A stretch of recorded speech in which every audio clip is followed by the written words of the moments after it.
John was a man born for success. His father, a magnate in the world of real estate, from childhood swallowed him the taste of luxury and gambling to victory. John was not disappointed. He graduated from a prestigious university, quickly climbed a career staircase, and at 25 years he had already managed his own successful business. The world of business was his arena, and he played on it with a cold calculation and iron will. Eva lived in a different world. Her workshop, filled with the sunlight, was her shelter, her hollow, her battlefield. Paintings, like living beings, were subjected to her will, turning into a ball of emotions and feelings. She didn't need wealth. Her treasure was talent, and inspiration was the world around her. They crossed their way at a charitable auction. John, accustomed to acquiring everything he wanted, was impressed by the painting of Eve. In it he saw not just an image, but a living soul, a passion, a storm of emotions. He won the lot, but the victory seemed empty, without the opportunity to get acquainted with the author of the masterpiece. Eve was overwhelmed by his pressure. John used to pursue his own, and Eva, independent and proud, did not want to give up. But under a thick cover, she felt a glow, a throe of true passion. Their relationships were stormy, disputes, passionate explanations, night walks around the moonlight of the city. John opened for himself the world of art, Eve the world of business, and as art, they complemented each other. His strength and determination balanced his fragility. His creativity inspired him for new achievements. Their love was not just a passion. It was a union of two worlds, clashing titans who found a common language or a quiet cry of hearts. John helped Eve open his own gallery, and Eve gave John the ability to see beauty not only in numbers, but also in the little ones of life. Their life was full of adventures, travel, bright moments. However, the world of business is a brutal world where success is expensive. John faced a betrayal. The competition became harsh, and his empire was on the brink of collapse. John, with his steel look and the catch of the Iron Baron, built his empire on the sand of ambitions.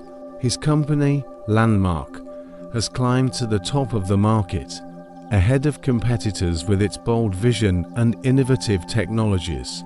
John was untouchable, the king of his industry, but the world of business is an arena where every step is a game with fire, and success is worth the price not only of money, but also of shower.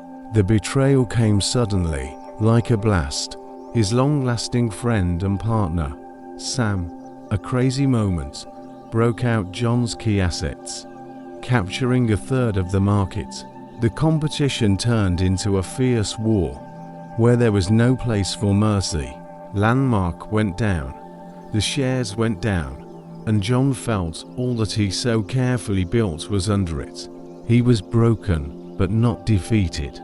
In his eyes, as long as the victorious fire swept, a dark cloud of despair appeared. But at that critical moment, Eve was next to him. Eve, his wife, a woman with the heart of the lion and the soul of an artist. She saw the pain in John's eyes. She felt his despair. She began not to comfort him with empty words, but became his shield, his support.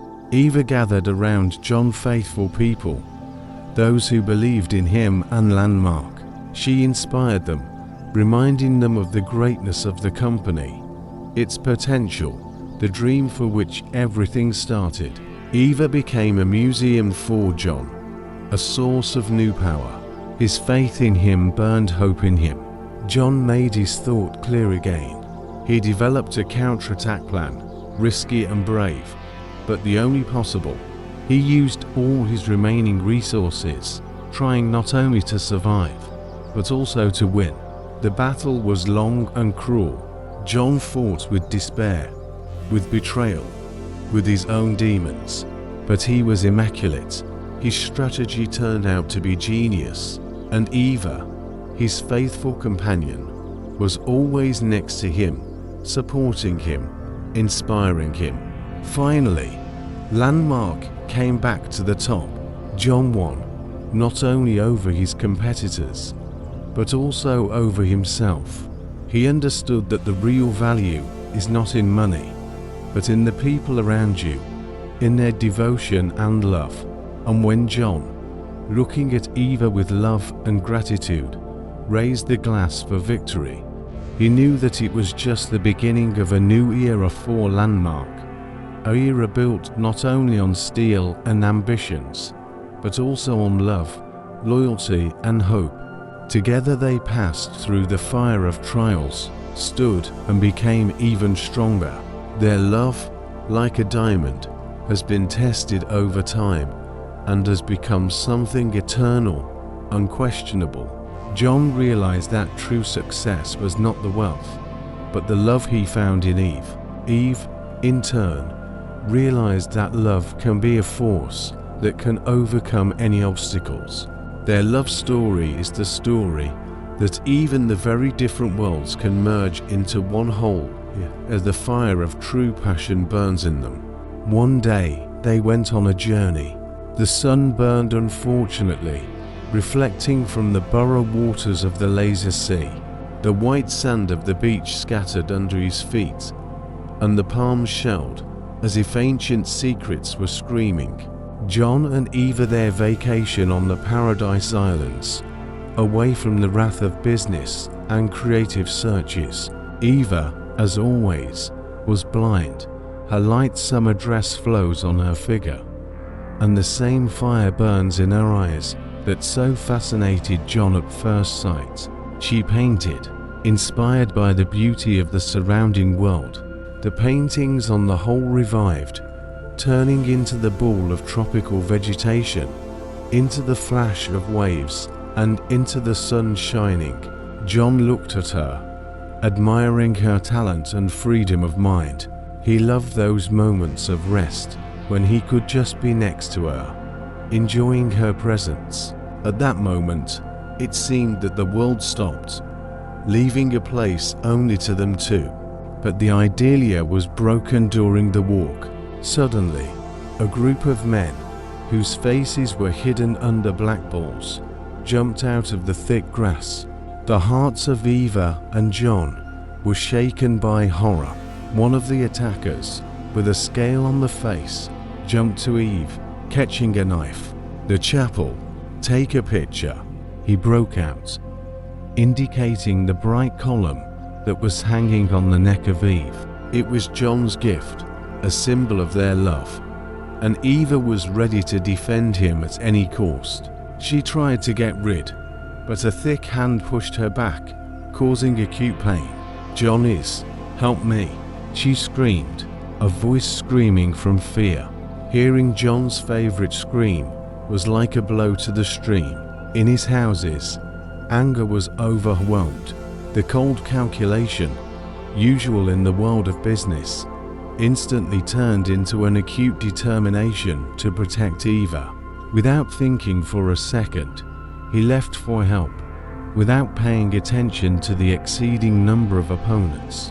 "Get rid of it." John was shaken, but the balls were pressed until they bleed.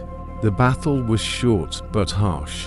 John, like an angry tiger, threw on the thieves, using all his hands-on battle skills acquired during sports. Every blow was accurate and angry, and every step was challenged by determination.